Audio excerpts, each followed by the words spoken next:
मित्र और संविद पात्रा, श्री शास्त्री जी, संजय मयूख जी, सभी पत्रकार मित्रों, नमस्ते। आज एक विशेष सुप्रीम कोर्ट के निर्णय के आलोक में आपसे बातचीत करने आया हूं। आज सुप्रीम कोर्ट का फैसला आया है जिसमें पीएम केयर फंड को एनडीआरएफ में ट्रांसफर करने का एक प्ली हुआ था और यह बार बार विरोध किया गया था कि पीएम केयर्स को मिला दिया जाए। सुप्रीम कोर्ट ने लंबी बहस सुनी थी। उसमें कई ऐसे वकील लोग भी थे जो प्रामाणिक रूप से मोदी सरकार के कई विरोध के केस करते रहते हैं, ये उनका विवेक है। आज सुप्रीम कोर्ट ने अपने रिजर्व जजमेंट को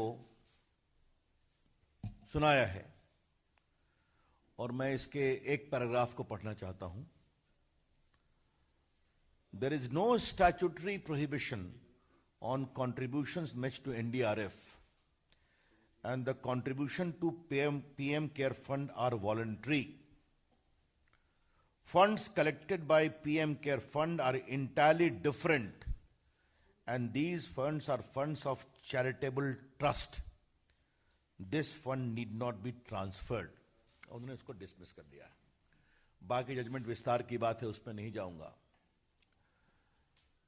एक बहुत महत्वपूर्ण बात जानना चाहिए कि पीएम केयर फंड से अब तक 3,100 करोड़ रुपए कोरोना की लड़ाई में, जिसमें 2,000 करोड़ सिर्फ वेंटिलेटर के लिए दिए गए। और आज देश को बताते हुए आप सबों के माध्यम से प्रसन्नता होती है कि 50,000 वेंटिलेटर पीएम केयर फंड के द्वारा दिए गए पैसे से उपलब्ध कराए गए हैं, जो आजादी के बाद के आज तक के इतिहास के हाईएस्ट हैं। The 50,000 ventilators provided to take care of emergency needs of corona patients is the highest since independence as far as ventilator provisions are concerned. लगभग 1,000 करोड़ दिए गए हैं राज्यों को, जो हमारे प्रवासी मजदूर आए उनकी व्यवस्था करने के लिए, और लगभग 100 करोड़ रुपए दिए गए हैं कोरोना के खिलाफ वैक्सीन के अनुसंधान में मदद के लिए। तो 3,100 करोड़ की बड़ी राशि कोरोना की लड़ाई के लिए दी गई है। हमारे पार्टी के मंच से आपको बताया गया है और मीडिया में भी आया है कि किस तरह डॉक्टर मनमोहन सिंह की सरकार के समय राजीव गांधी फाउंडेशन को एनडीआरएफ से पैसे दिए गए थे। आज मैं उसको दोहराऊंगा नहीं। और आपने यह भी सुना होगा कैसे 100 करोड़ रुपया बजट के प्रोविजन में भी किया गया था राजीव गांधी फाउंडेशन के लिए। राजीव गांधी फाउंडेशन एक फैमिली फाउंडेशन था, आपको पता है। और आपने यह भी सुना होगा कि राजीव गांधी फाउंडेशन को चीन के एम्बेसी से और चीन की कम्युनिस्ट पार्टी से भी मदद मिली थी। ये चर्चा यहां से हमारे प्रवक्ता मित्र कई बार कर चुके हैं। और आपको यह भी मालूम होगा कि राजीव गांधी फाउंडेशन ने जो अपनी रिपोर्ट बनाई थी, उस रिपोर्ट में यह भी कहा था कि भारत चीन के रिश्तों को सुधारने के लिए भारत का बाजार चीन के लिए खोलना जरूरी है। You would recall that on behalf of the party we have shown the report of the Rajiv Gandhi Foundation, whereby a special study was done which inter alia recommended that Indian markets needs to be opened for Chinese products to make the relationship more stronger. तो Rajiv Gandhi foundation को कहां से किससे क्या क्या मदद मिली है, ये आप सभी जानते हैं। एक बात तो मुझे आपको बताना है, जो समझना बहुत जरूरी है, कि जो पीएम केयर फंड है ये एक रजिस्टर्ड पब्लिक ट्रस्ट है, रजिस्टर्ड पब्लिक ट्रस्ट। और जो आपके prime minister national relief fund है, जिसे कहते हैं PMNRF, ये 1948 में बनाया गया था by an oral observation of the then prime minister.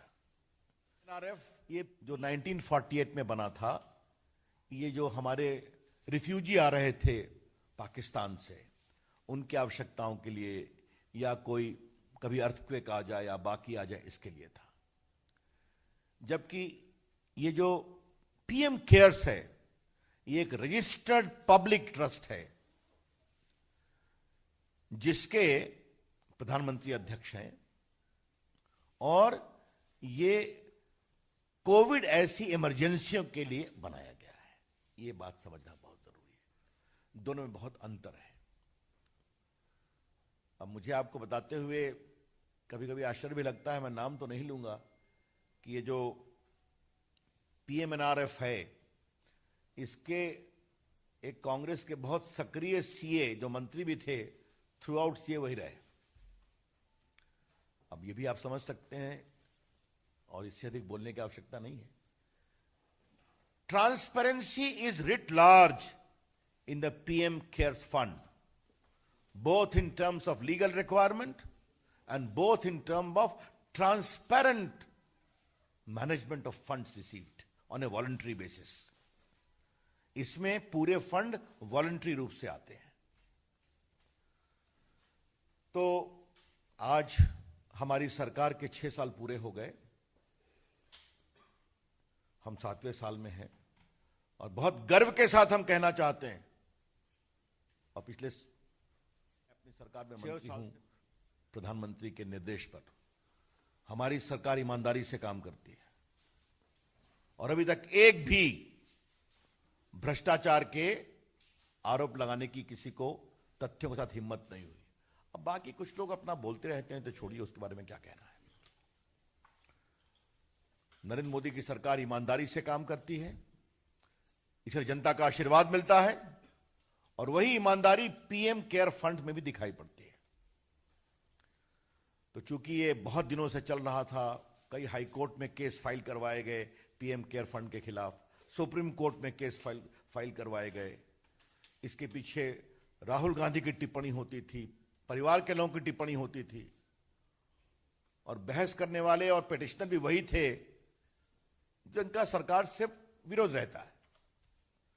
तो आज ये निर्णय आया, तो मुझे लगा कि आपके सामने इसको रखना चाहिए पार्टी की ओर से। इसी से जुड़ा एक दूसरा महत्वपूर्ण विषय,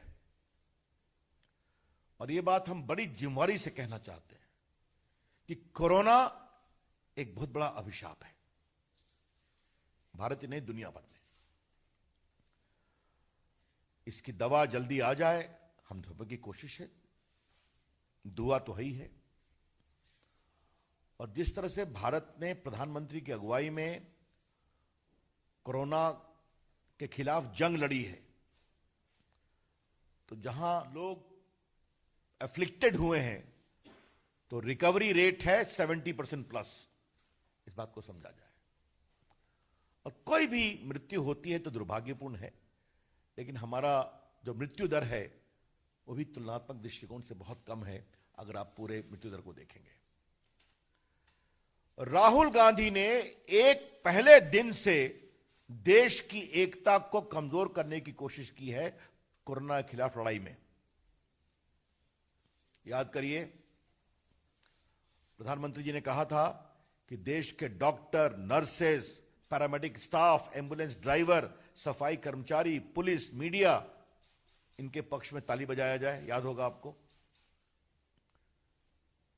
हेलीकॉप्टर से फूल बरसाए गए नर्सेज पर, डॉक्टर्स पर।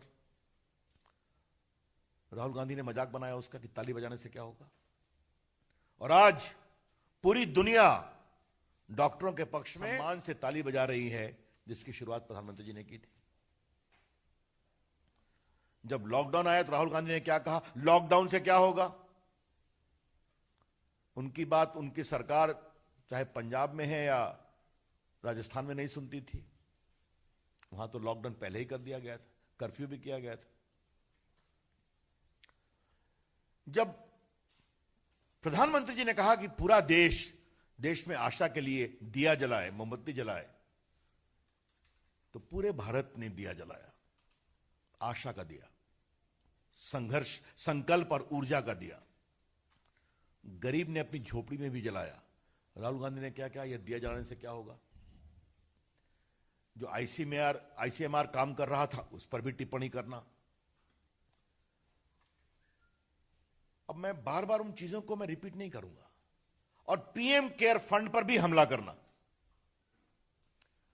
तो राहुल गांधी ने एक भी कसर नहीं छोड़ी और कांग्रेस पार्टी